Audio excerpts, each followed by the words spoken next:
Hello बच्चों। तो आज हम डिस्कस करेंगे भाई 11th क्लास का थर्ड चैप्टर यूनिफॉर्म मोशन। और ये चैप्टर आपके लिए बहुत ज्यादा इंपॉर्टेंट होने वाला है क्योंकि पूरी की पूरी फिजिक्स में ये चैप्टर कहीं ना कहीं यूज होता रहेगा, इसलिए इस चैप्टर को आप बड़े ध्यान से पढ़ेंगे। ठीक है भाई, तो शुरू करते हैं आज का हमारा नेक्स्ट चैप्टर यूनिफॉर्म मोशन। और यूनिफॉर्म मोशन में सबसे पहले हम पढ़ेंगे तो मैकेनिक्स क्या होती है। ये मैकेनिक्स का पार्ट है सारा का सारा, तो बेसिक चीजें सारी की सारी हमें पता होनी चाहिए। तो सबसे पहले मैकेनिक्स हमें पता होना चाहिए। मैकेनिक्स क्या होता है? तो मैकेनिक्स वह ब्रांच होती है फिजिक्स की जिसमें हम स्टडी करते हैं मोशन के बारे में, यानी mechanics means the study of motion. Study of motion यानी जो मोशन के बारे में डिस्कस करेंगे वो सारी की सारी बातें किस में डिस्कस की जाएंगी? मैकेनिक्स के अंदर डिस्कस की जाएंगी। अब मैकेनिक्स के जो है आपके तीन पार्ट हैं, 3 पार्ट्स में डिवाइडेड है। सबसे पहले स्टैटिक्स, सेकंड पार्ट काइनेमेटिक्स, जो आपका सेकंड यूनिट भी है काइनेमेटिक्स, और थर्ड पार्ट डायनेमिक्स।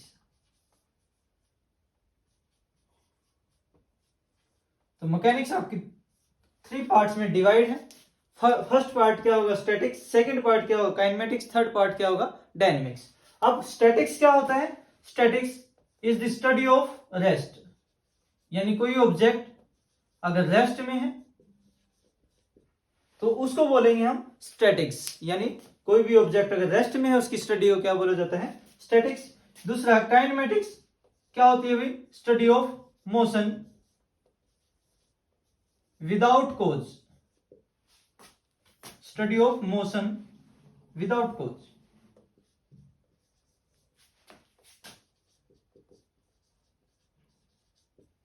यानी हम मोशन की स्टडी करेंगे लेकिन उसके कारण जाने बिना भाई मोशन तो होता है लेकिन उसमें क्या कारण है क्या नहीं है उनके बारे में डिस्कस नहीं करेंगे। डायनेमिक्स में क्या होता है? Study of motion with cause. यहां पर हम मोशन की स्टडी करेंगे, study of motion with cause, with cause. यानी यहां पर हमें डायनेमिक्स में क्या होगा? स्टडी ऑफ मोशन में स्टडी ऑफ मोशन करेंगे लेकिन उसके कारणों का भी हमें पता होगा भाई हम क्या उसके पीछे मोशन के पीछे क्या कारण है क्या नहीं है। यहां पर जो स्टडी करेंगे उसमें स्टडी ऑफ मोशन में वहां पर हम कारण के बारे में डिस्कस नहीं करेंगे, उसके कोज क्या है, रीजन क्या है, वो सारी बातें डिस्कस नहीं करेंगे काइनेमेटिक्स में। डायनेमिक्स में स्टडी ऑफ मोशन पढ़ेंगे तो उसके साथ में उसके कोज भी पढ़ेंगे, उसके रीजन भी पढ़ेंगे भी उसके पीछे क्या रीजन है क्या रीजन नहीं है। तो ये 3 पार्ट होते हैं मैकेनिक्स के, स्टैटिक्स, काइनेमेटिक्स और डायनेमिक्स। अब कुछ छोटी छोटी इंपॉर्टेंट डेफिनेशंस है वो आप याद रखेंगे, बार बार यूज होंगी चीजें।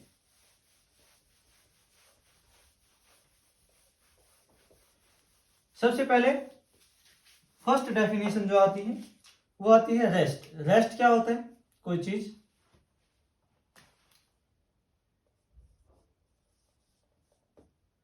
रेस्ट में कब होती है?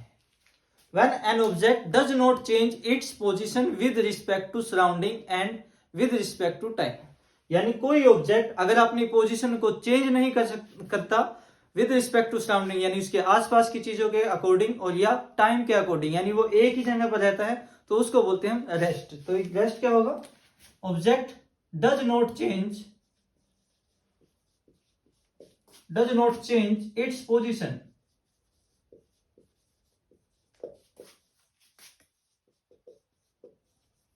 with respect to its surrounding और टाइम। अगर वो टाइम के अकॉर्डिंग या अपनी सराउंडिंग के अकॉर्डिंग अपनी पोजीशन चेंज नहीं करता तो उसको हम बोलेंगे वो ऑब्जेक्ट रेस्ट में है। जैसे भी मान लो एक बुक है वो टेबल के ऊपर रखी हुई है, एक लंबे टाइम तक वो टेबल के ऊपर रखी है तो उसको हम क्या कहेंगे? वो रेस्ट में है क्योंकि उसने अपनी पोजीशन चेंज नहीं की, ना तो टाइम के अकॉर्डिंग ना ही सराउंडिंग के अकॉर्डिंग। सेकंड आता है motion.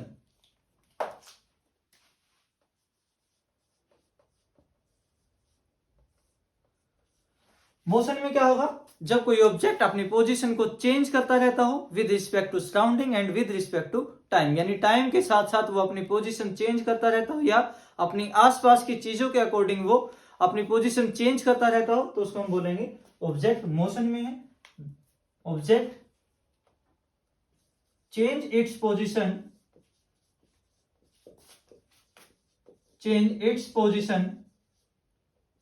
with respect to surrounding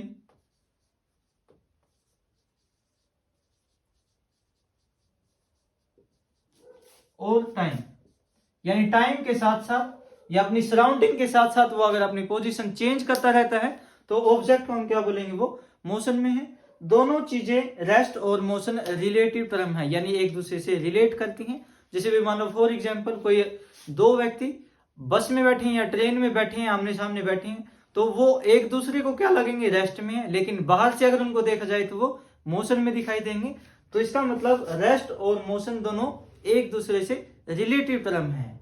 भाई वो एक ऑब्जेक्ट एक के लिए तो रेस्ट में है, दूसरे के लिए क्या हो, मोशन में है, तो एक दूसरे के लिए रेस्ट और मोशन क्या है, रिलेटेड है। अब मोशन जो है आपके बहुत सारे टाइप के होते हैं, rectilinear, linear, circulatory motion, vibratory motion, oscillation, ये सारे के सारे मोशंस के पार्ट हैं। ठीक है भाई। अब नेक्स्ट इसमें जो डेफिनेशन आप पढ़ेंगे वो होगी point mass and reference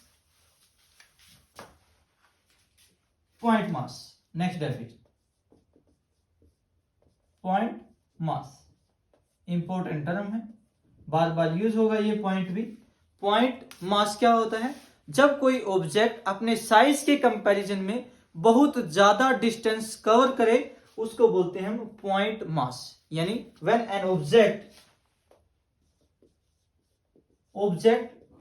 travel A very large distance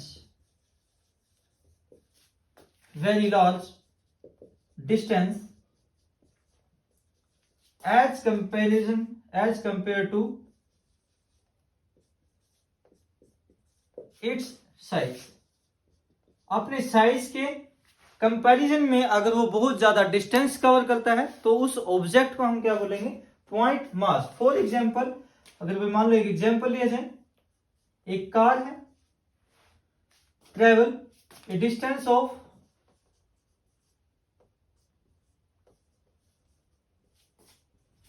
200 kilometre.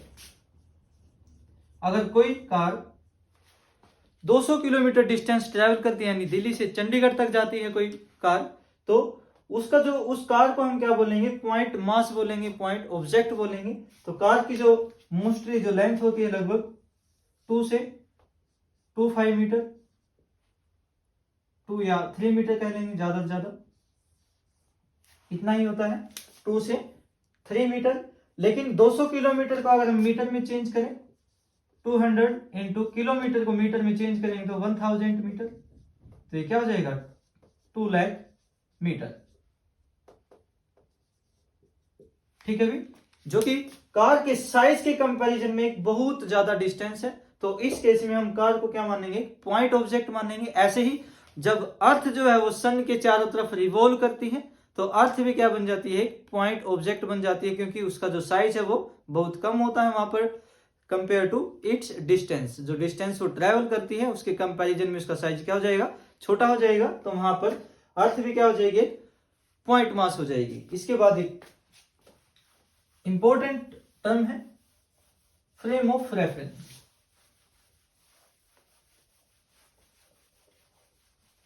Exam में बार बार पूछा जाता है ये फ्रेम ऑफ रेफरेंस क्या होता है। नेक्स्ट से डेफिनेशन, फ्रेम ऑफ रेफरेंस।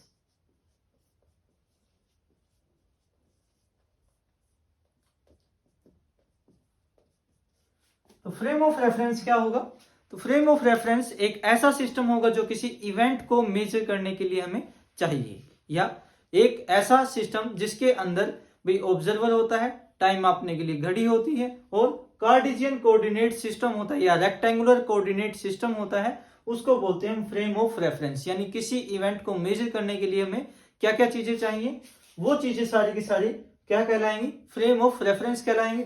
जैसे कि भाई इसमें क्या होता है, 3 एक्सिस होती है, 3 कोऑर्डिनेट एक्सिस या रेक्टेंगुलर कोऑर्डिनेट, ये इनका ओरिजिन होता है, ठीक है भाई। ये एक्स एक्सिस, ये वाई एक्सिस और ये जेड एक्सिस। यहां पर इस ओरिजिन के ऊपर एक ऑब्जर्वर होता है जो उस इवेंट को मेजर करेगा, यहां पर इस टाइप से, ठीक है। यहां पर एक ऑब्जर्वर होगा और ये ऑब्जर्वर किसी इवेंट को मेजर करेगा। यहां पर कोई इवेंट होता है,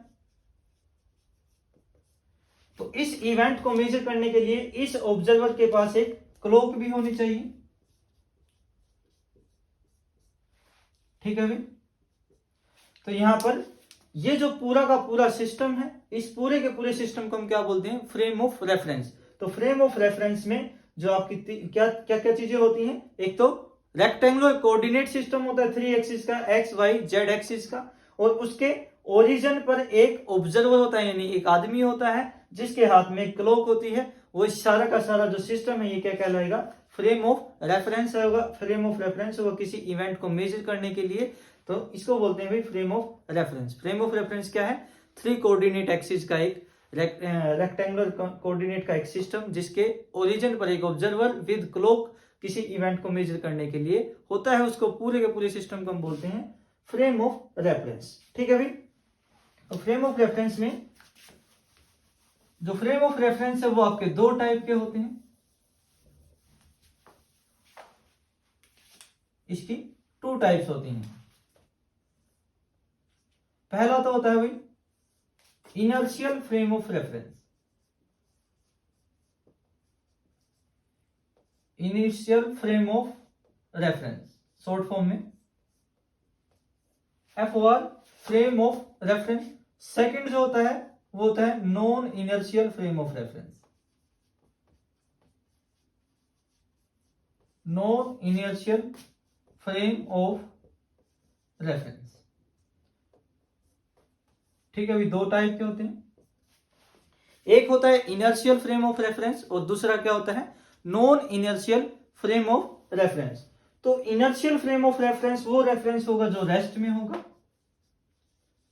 एक ऐसा फ्रेम ऑफ रेफरेंस जो अभी हमने आपको बताया था, एक ऐसा फ्रेम ऑफ रेफरेंस जो रेस्ट में हो, या फिर उसकी जो वेलोसिटी है या उसकी जो स्पीड है वो कैसी हो, यूनिफॉर्म स्पीड हो, यूनिफॉर्म स्पीड, ठीक है। एक ऐसा फ्रेम ऑफ रेफरेंस या तो रेस्ट में होगा या फिर यूनिफॉर्म मोशन में होगा। यूनिफॉर्म मोशन में यानी यूनिफॉर्म स्पीड होगी तो उसको बोलेंगे हम इनर्शियल फ्रेम ऑफ रेफरेंस। और जब यूनिफॉर्म स्पीड होती है या रेस्ट में होता है तो ये न्यूटन्स फर्स्ट लॉ को ओबे करेगा।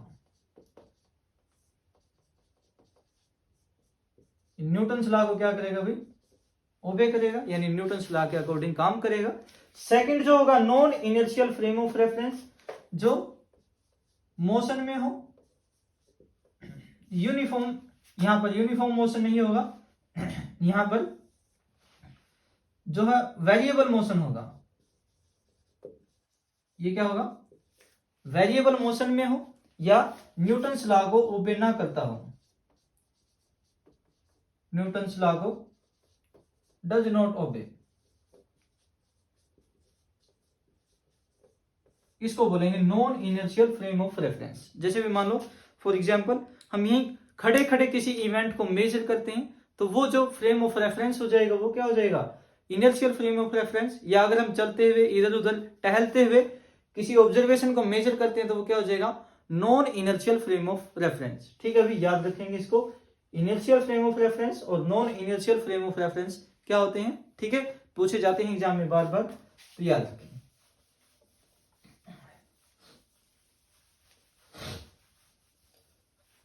उसके बाद कुछ छोटी छोटी डेफिनेशन, एक दो और हैं, याद रखेंगे, इंपॉर्टेंट होने वाली सभी डेफिनेशन आपके बार बार यूज में होंगी, बार बार काम आएंगी, ठीक है भाई।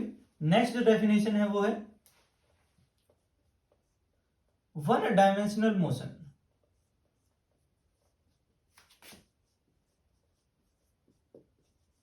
वन डायमेंशनल मोशन,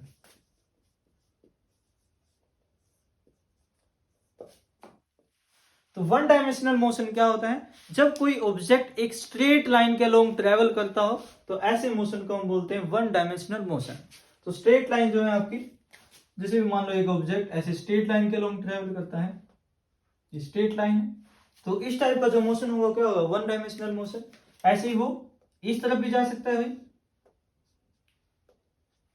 ठीक है भाई, या फिर जेड एक्सिस में भी जा सकता है, जेड डायरेक्शन में भी जा सकता है। ये एक्स एक्सिस थी, ये हमारी वाई एक्सिस है, ये जेड एक्सिस है। तो एक ऑब्जेक्ट जब एक ही डायरेक्शन में एक स्ट्रेट लाइन के अलोंग ट्रेवल करता हो तो उसको बोलते हैं वन डायमेंशनल मोशन।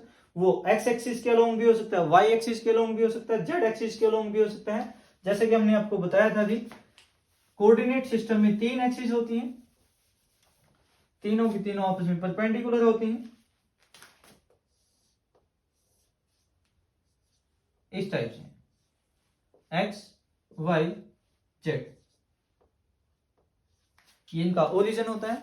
कोई ऑब्जेक्ट इनमें से किसी एक एक्सिस के अलोंग अगर ट्रैवल करे, जैसे एक्स एक्सिस के अलोंग ट्रैवल करता है, या फिर वाई एक्सिस के अलोंग ट्रैवल करता है, या फिर जेड एक्सिस के अलोंग ट्रैवल करता है, तो ऐसे मोशन को हम क्या बोलेंगे, वन डायमेंशनल मोशन। यानी इसमें एक ही कोऑर्डिनेट चेंज होगा, या तो एक्स चेंज होगा, या फिर वाई चेंज होगा, या फिर जेड चेंज होगा, ठीक है भाई। उसके बाद आता है टू डायमेंशनल मोशन।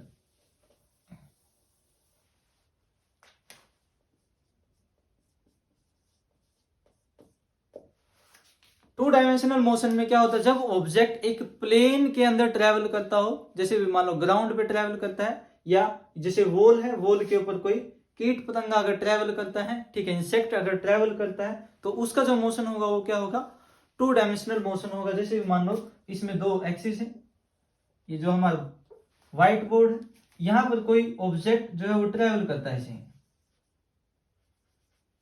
कहीं पर भी जा सकता है। तो ये जो ट्रैवलिंग है यहाँ पर हम देखेंगे भाई, यहाँ पर इसकी ये वाली जो साइड है ये भी चेंज होती है, ये वाली साइड भी चेंज होती है, इसकी लेंथ भी चेंज होती है, ब्रेथ भी चेंज होती है। तो ऐसे मोशन को हम क्या बोलेंगे, टू डायमेंशनल मोशन, जिसमें 2 कोऑर्डिनेट चेंज होते हो, एक्स भी चेंज हो गया भाई, यहाँ पर वाई भी हो गया, ऐसे वाई जेड भी हो सकता है, एक्स जेड भी हो सकता है। तो एक ऐसा मोशन जिसमें 2 कोऑर्डिनेट चेंज होते हो, ठीक है भाई, उसको बोलते हैं टू डायमेंशनल मोशन। उसके बाद आ जाएगा लास्ट 3 डायमेंशनल मोशन।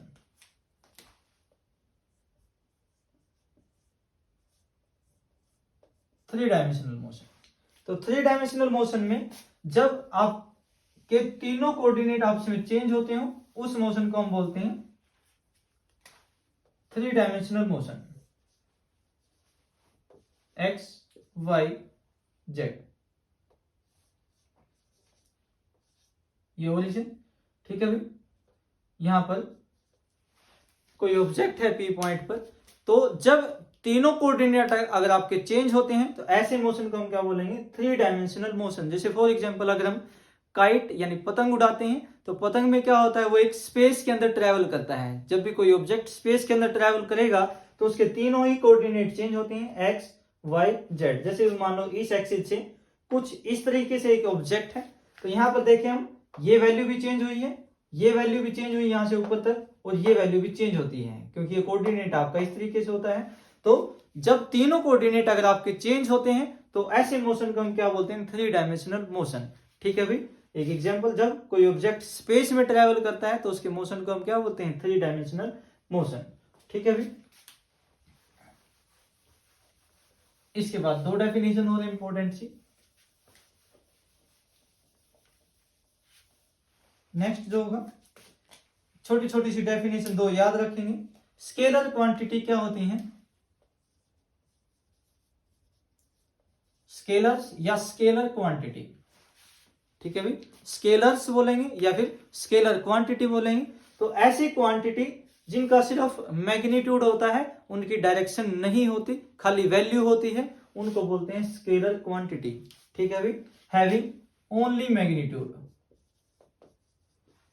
ऐसी क्वांटिटी जिनका खाली मैग्नीट्यूड होता है, the quantity only have only magnitude, जिसका सिर्फ मैग्नीट्यूड्स होता है, उन क्वांटिटीज को हम क्या बोलते हैं, स्केलर बोलते हैं, जैसे इनकी कोई डायरेक्शन नहीं होती। जैसे भी मान लो हम 5 मीटर कह देंगे, 5 मीटर एक वैल्यू है सिर्फ, उसकी कोई डायरेक्शन नहीं है। तो ऐसे ही मान लो 5 किलोग्राम कह देंगे तो 5 किलोग्राम भी क्या है, वैल्यू है।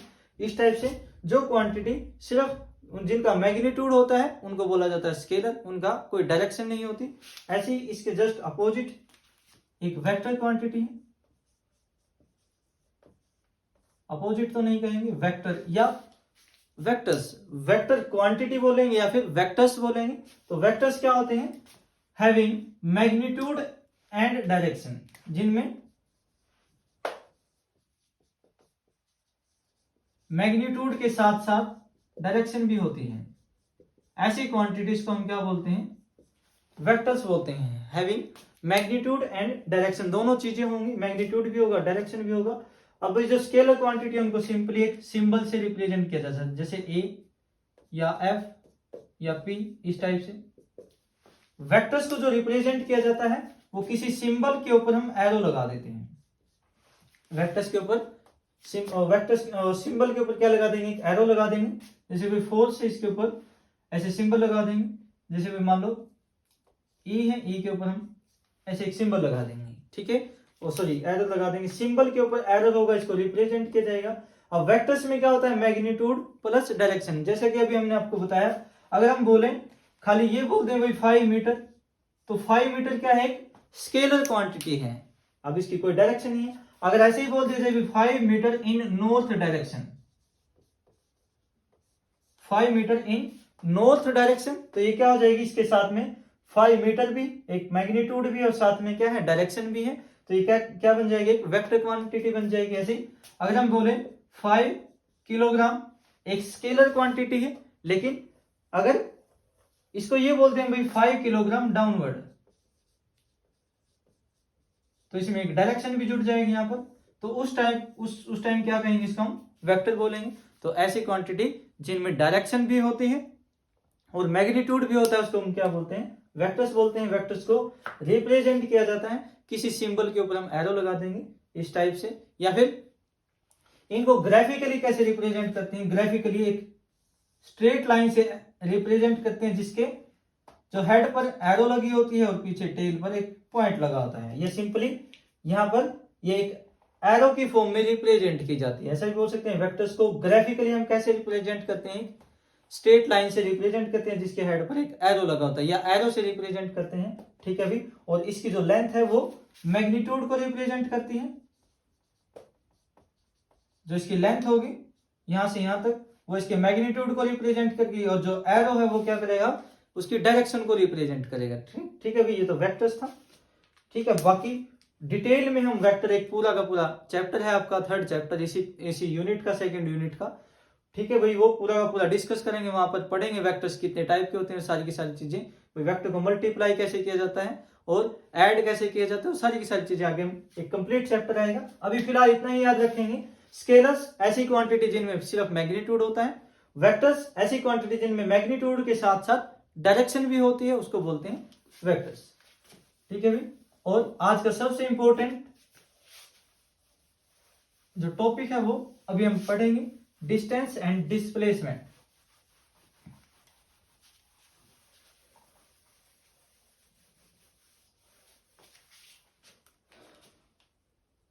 डिस्टेंस या पाथ लेंथ, इसी को बोलते हैं पाथ लेंथ। तो डिस्टेंस क्या होगी, it is the actual path length covered by an object. ये क्या होगा, actual path length, actual path length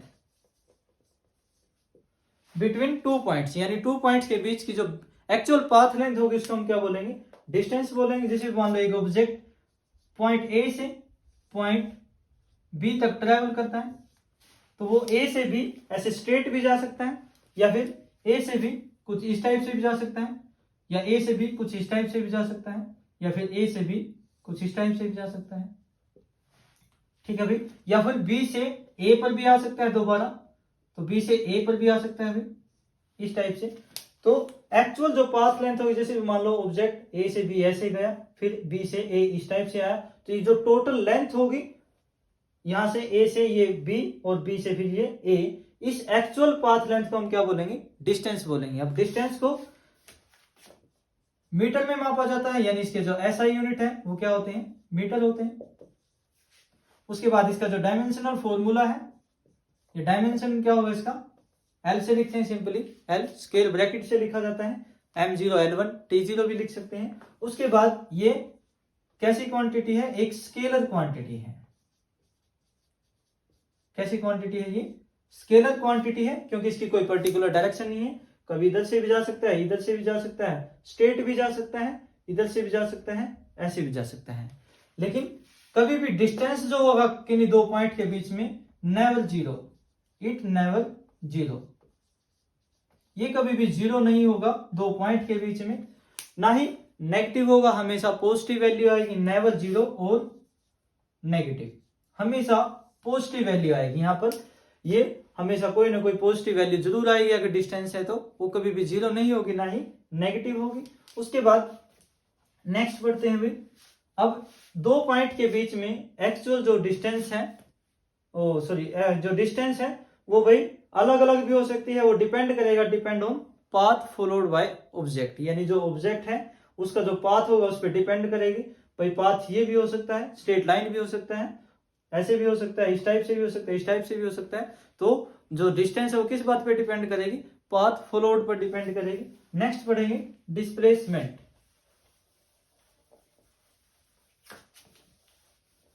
example यही रखेंगे। तो डिस्प्लेसमेंट क्या होता है,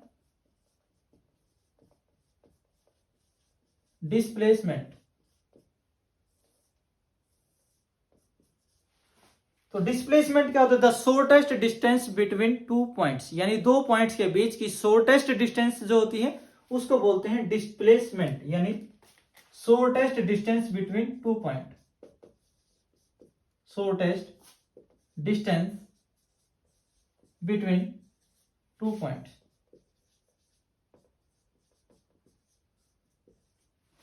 यहां पर जैसे भी मान लो ये तो डिस्टेंस थी, ये ऑब्जेक्ट ए था, अब ए से बी के बीच की जो शॉर्टेस्ट डिस्टेंस क्या होगी, वो स्ट्रेट लाइन होगी। ऑब्वियसली यहां पर हम देख रहे हैं भी ए से बी की शॉर्टेस्ट डिस्टेंस क्या, एक स्ट्रेट लाइन है, या तो बी से ए ड्रा हो सकती है या ए से बी ड्रा हो सकती है। तो shortest distance between two points को हम क्या बोलते हैं, डिस्टेंस बोलते हैं, और ये क्या होती है, एक स्ट्रेट लाइन डिस्टेंस होती है। इसको हम क्या बोल सकते हैं भाई, straight line distance, straight line distance, ठीक है भाई। तो दो पॉइंट्स के बीच की स्ट्रेट लाइन डिस्टेंस को हम क्या बोलते हैं, डिस्प्लेसमेंट। वो ए से बी भी हो सकती है, बी से ए भी हो सकती है, क्योंकि जो लाइन हम ड्रा करेंगे स्ट्रेट लाइन, या तो ए से बी ड्रा करेंगे या फिर बी से ए ड्रा करेंगे। यानी जो डिस्प्लेसमेंट है वो कैसी क्वांटिटी होगी, वेक्टर क्वांटिटी होगी, कोई नहीं, क्योंकि उसकी कोई ना कोई डायरेक्शन होगी, या तो ए से बी होगी या फिर बी से ए होगी। तो ऐसे ही जो डिस्प्लेसमेंट है, डिस्प्लेसमेंट की ऐसा यूनिट, यानी इसको भी मीटर में मापा जाता है। इसका जो डायमेंशनल फॉर्मूला है वो क्या होता है, एल होता है, और ये कैसी क्वांटिटी होती है, वेक्टर क्वांटिटी होती है। कैसी क्वांटिटी होती है भाई, वेक्टर क्वांटिटी होती है। उसके बाद ये शॉर्टेस्ट डिस्टेंस है बिटवीन टू पॉइंट्स। अब भी मान लो कोई ऑब्जेक्ट ए से बी गया और बी से ए पर आया, स्टार्टिंग में ही यहां पर ए से वो ए से गया था, ए पर ही आ गया, यानी उसका इनिशियल पॉइंट भी यही है, फाइनल पॉइंट भी यही है। तो डिस्प्लेसमेंट उस केस में क्या हो जाएगी, जीरो हो जाएगी। जब दो पॉइंट है उनके बीच में actual distance, straight line distance, initial point भी यही, फाइनल भी यही, तो यहां पर जो डिस्प्लेसमेंट होगी उसकी वैल्यू क्या हो जाएगी, जीरो हो जाएगी। तो डिस्प्लेसमेंट जो है वो, displacement may be positive zero, भी बताया हमने भाई, जीरो भी हो सकती है, पॉजिटिव भी हो सकती है, पॉजिटिव ए से बी, ठीक है भाई। या फिर जीरो कब होगी, जब वो अपनी इनिशियल पोजीशन पे आ जाएगा, स्टार्टिंग पोजीशन पे जहां से वो चला था वहीं पर आ जाएगा, तो वहां पर जीरो हो जाएगी डिस्प्लेसमेंट। अब डायरेक्शन के कारण, जैसे भी मान लो ये ए से बी जाता है तब ये वैल्यू पॉजिटिव, अगर ये बी से ए आता है तो उस केस में ये वैल्यू नेगेटिव होगी। तो इसका मतलब डिस्प्लेसमेंट जो है वो नेगेटिव भी हो सकती है, पॉजिटिव भी हो सकती है और जीरो भी हो सकती है, डिपेंड करेगा उसकी डायरेक्शन के ऊपर, ठीक है भाई। जब वो स्टार्टिंग पोजीशन पर ही आ जाएगा वापस तो जीरो होगी, जब वो अपोजिट डायरेक्शन में होगा तो नेगेटिव होगी, पॉजिटिव इस डायरेक्शन में होगा पॉजिटिव डायरेक्शन में, तो उसकी वैल्यू क्या होगी, पॉजिटिव। यानी डिस्प्लेसमेंट आपका पॉजिटिव भी हो सकता है, नेगेटिव भी हो सकता है, और जो डिस्प्लेसमेंट है वो दो पॉइंट के बीच में फिक्स रहेगा, ठीक है, उसकी वैल्यू अलग अलग नहीं होगी। एक स्ट्रेट ही लाइन होती है तो जो दो पॉइंट के बीच में डिस्प्लेसमेंट होगा उसकी सिंगल वैल्यू होगी, लेकिन डिस्टेंस की अलग अलग हो सकती है, ये अलग वैल्यू है, डिस्टेंस की ये अलग वैल्यू है, ये अलग है, ये अलग है, तो डिस्टेंस अलग अलग हो सकती है दो पॉइंट्स के बीच में, लेकिन डिस्प्लेसमेंट हमेशा एक ही रहेगा, ठीक है भाई। अब इनके बारे में इसका जो डिफरेंसेस है वो भी यहीं से हो जाएंगे भाई। डिस्टेंस क्या थी, एक स्केलर क्वांटिटी है, डिस्प्लेसमेंट एक वेक्टर क्वांटिटी है, ठीक है। ये सारी की सारी बातें आप डिफरेंस में भी लिख सकते हैं, difference between distance and displacement. अब कुछ न्यूमेरिकल्स करते हैं डिस्टेंस और डिस्प्लेसमेंट से।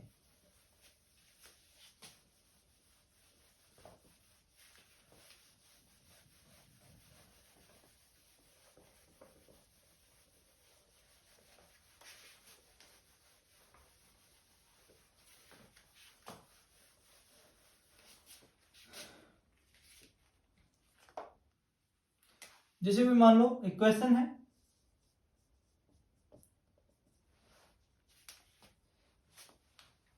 ए object travel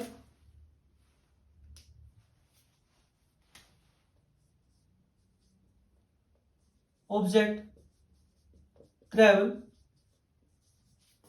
10 kilometre north and 10 kilometer east. Find its displacement and distance. Find its displacement and distance. ठीक है भाई, एक ऑब्जेक्ट पहले 10 किलोमीटर नॉर्थ डिस्टेंस में जाता है और फिर उसके बाद 10 किलोमीटर वो ईस्ट में जाता है, तो उसकी हमें क्या निकालनी है, उसकी डिस्प्लेसमेंट और डिस्टेंस निकालनी है। तो भाई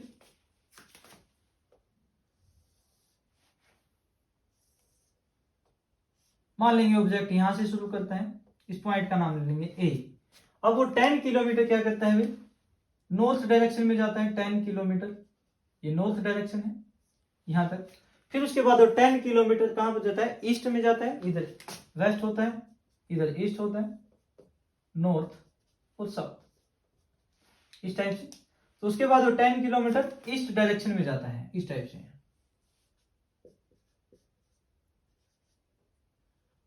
ये इसकी फाइनल पोजीशन बी, ठीक है भाई। अब हमें क्या निकालना है, ए से बी की डिस्टेंस निकालनी है और ए से बी ही डिस्प्लेसमेंट निकालनी है। अब डिस्प्लेसमेंट तो क्या होगी, ए से बी इस टाइप से, एक स्ट्रेट लाइन में जो होगा वो क्या होगा, डिस्प्लेसमेंट। ए से बी स्ट्रेट लाइन जो होगी वो क्या हो जाएगी, डिस्प्लेसमेंट।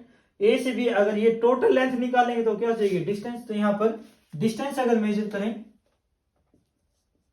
तो डिस्टेंस क्या होगी, एक्चुअल लेंथ ए से इस पॉइंट को मान लेंगे ओ, तो ए ओ प्लस ओ बी, या ए से ओ और ओ से बी टोटल लेंथ जो हो जाएगी, तो डिस्टेंस क्या हो जाएगी यहां पर 10 किलोमीटर प्लस 10 किलोमीटर, तो ये आ जाएगा 20 किलोमीटर। तो डिस्टेंस तो 20 किलोमीटर आ जाएगा, लेकिन जो डिस्प्लेसमेंट निकालेंगे वो क्या है कि स्ट्रेट लाइन होगी, या यहां पर ये 90 डिग्री एंगल हो जाएगा, तो ये ट्रायंगल बन जाएगी। तो ट्रायंगल में ये भी बेस, ये परपेंडिकुलर, ये क्या है हाइपोटेन्यूज। तो डिस्प्लेसमेंट अगर यहां से निकाला जाए तो डिस्प्लेसमेंट क्या होगा, डिस्प्लेसमेंट इज इक्वल टू इसका स्क्वायर प्लस इसका square under the root, 10 square plus 10 square under the root, तो क्या हो जाएगा 100 प्लस 100 स्क्वायर रूट, तो 200। और इसको हम कैसे लिख सकते हैं भाई, 100 इंटू 2, इस टाइप से 100 का रूट करेंगे तो 10 बाहर आ जाएगा, अंडर रूट में क्या आ जाएगा 2 किलोमीटर।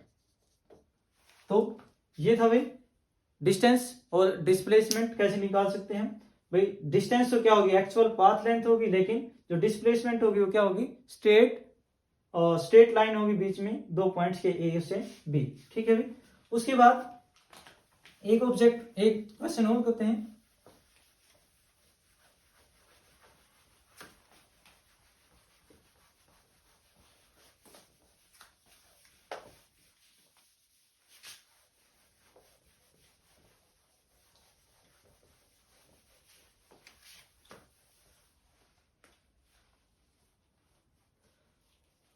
जैसे भी मान लो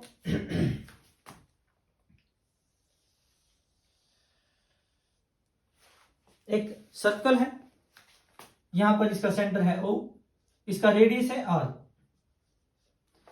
कोई ऑब्जेक्ट इस पॉइंट A पॉइंट से पॉइंट B तक ट्रेवल करता है, तो बेसिकली ये R है, तो ये भी R होगा। तो हमें बताना है A से B जो है उसकी डिस्टेंस कितनी होगी और A से B उसकी डिस्प्लेसमेंट कितनी होगी। तो A से B जो डिस्प्लेसमेंट होगी वो तो ये हो जाएगी, लेकिन A से B जो उसकी लेंथ, पाथ लेंथ होगी वो क्या होगी, ये सर्कुलर पार्ट। अब हमें पता है भाई जो सर्कल है उसकी जो टोटल लेंथ होती है वो कितनी होती है, टोटल लेंथ क्या होती है भाई, 2 पाई r। यही होता है सर्कल का सर्कमफ्रेंस। तो इसका जो टोटल लेंथ होता है वो कितना होता है, 2 पाई r। अब यहां पर देखा जाइए तो इसका क्या है, फोर्थ पार्ट है, एक यहां पर बनेगा, आधा पार्ट यहां तक होगा, फिर उसके बाद थर्ड पार्ट, ये फोर्थ पार्ट। तो इसकी अगर हमें लेंथ निकालनी है या डिस्टेंस निकालनी है तो क्या करेंगे हम, यहाँ पर ये जो डिस्टेंस निकालनी है तो 2 पाई r को 4 से डिवाइड कर देंगे। तो डिस्टेंस क्या हो जाएगी यहाँ पर, distance 2 pi r divide by 4, तो ये आ जाएगा पाई r बाय 2। ठीक है भाई, इस टाइप से। लेकिन डिस्प्लेसमेंट अगर निकालनी हो तो डिस्प्लेसमेंट कैसे निकालेंगे, डिस्प्लेसमेंट अब यहां पर भी एक ट्रायंगल बनती है और ये एंगल कितने डिग्री का होगा, 90 डिग्री का होगा। ये भी डिस्टेंस r है, ये भी डिस्टेंस r है, ये क्या हो जाएगा हाइपोटेन्यूज। तो यहां पर भी क्या हो जाएगा, r square plus r square under root, तो ये आ जाएगा 2r स्क्वायर, r स्क्वायर का रूट r होगा और यहां पर 2 बचेगा, तो डिस्प्लेसमेंट कितना होगा, r रूट 2।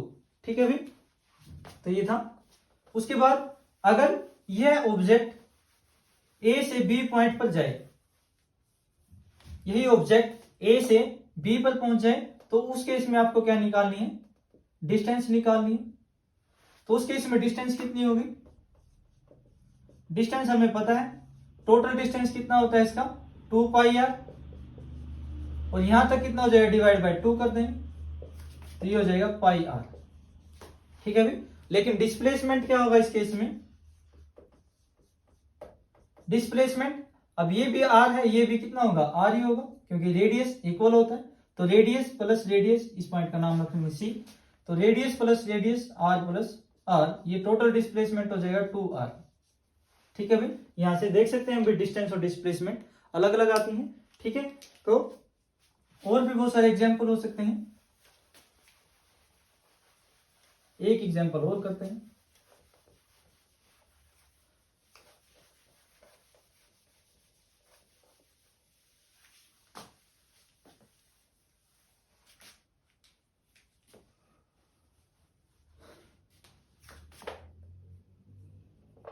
भाई एक ऑब्जेक्ट ए पॉइंट से चलता है, ठीक है, वो बी पॉइंट तक पहुंचता है स्ट्रेट लाइन में। ठीक है, स्ट्रेट लाइन का ही एग्जांपल लेते हैं हम, बी, वो डिस्टेंस ट्रेवल करता है 10 मीटर। ठीक है, ए से बी ट्रेवल करता है, उसके बाद फिर वो बी से सी पॉइंट पर पहुंचता है। सी पॉइंट पे डिस्टेंस जो ट्रेवल करता है वो 5 मीटर।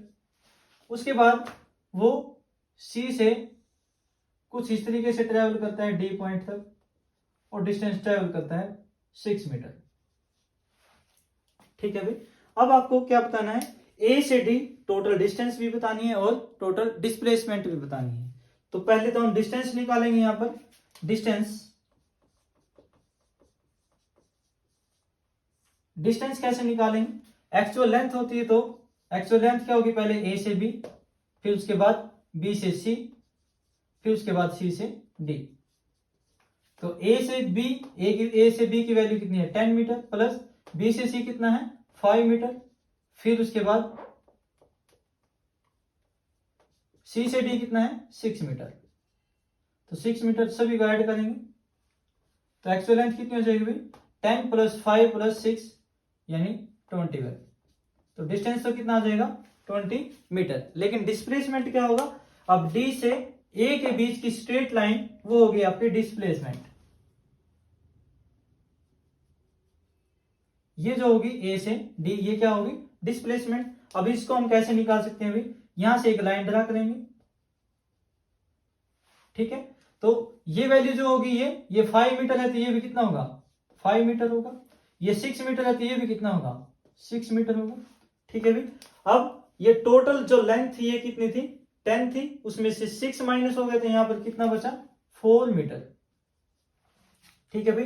अब ये वैल्यू आपकी 5 मीटर है, ये वैल्यू आपकी 4 मीटर है, तो ये हमें निकालनी है। ये भी अब क्या बन जाएगी, एक ट्रायंगल बन जाएगी इस टाइप से, ठीक है। तो अब हम एडी की वैल्यू निकाल सकते हैं। तो डिस्प्लेसमेंट क्या होगा यहां पर, डिस्प्लेसमेंट इज इक्वल टू, इस पॉइंट का नाम रख लेंगे एन। तो ए एन का स्क्वायर प्लस एन डी का स्क्वायर, ए एन का स्क्वायर प्लस एन डी का square under the root triangle में एन डी।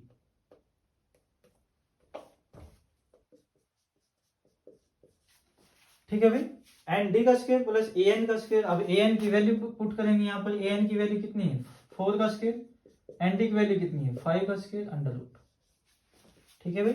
एन से डी 5, ए एन 4, तो कितना हो जाएगा 16 प्लस 25 अंडर रूट। तो डिस्प्लेसमेंट कितना आ जाएगा 16 प्लस 25 41 अंडर रूट 41, तो डिस्प्लेसमेंट आ जाएगा। तो डिस्प्लेसमेंट और डिस्टेंस हम ऐसे निकाल सकते हैं। एक्चुअल पाथ लेंथ जो होगी वो आपकी डिस्टेंस होगी, और दो पॉइंट्स के बीच की जो स्ट्रेट डिस्टेंस होगी उसको हम क्या बोलते हैं डिस्प्लेसमेंट बोलते हैं, ठीक है भाई। तो ये था आज का हमारा टॉपिक यूनिफॉर्म मोशन में। हमने बहुत सारी चीजें आज पढ़ी, बहुत सारी डेफिनेशन पढ़ी, डिस्टेंस और डिस्प्लेसमेंट पढ़ा, ठीक है भाई। ध्यान से पढ़ें क्योंकि ये पूरा का पूरा चैप्टर जो है आपके लिए बहुत ज्यादा इंपॉर्टेंट होने वाला है, क्योंकि सारी की सारी चीजें आपकी पूरी की पूरी फिजिक्स में बार बार यूज होती रहेंगी, इसलिए इन चीजों को ध्यान से पढ़ें, ठीक है। अभी के लिए इतना ही, धन्यवाद।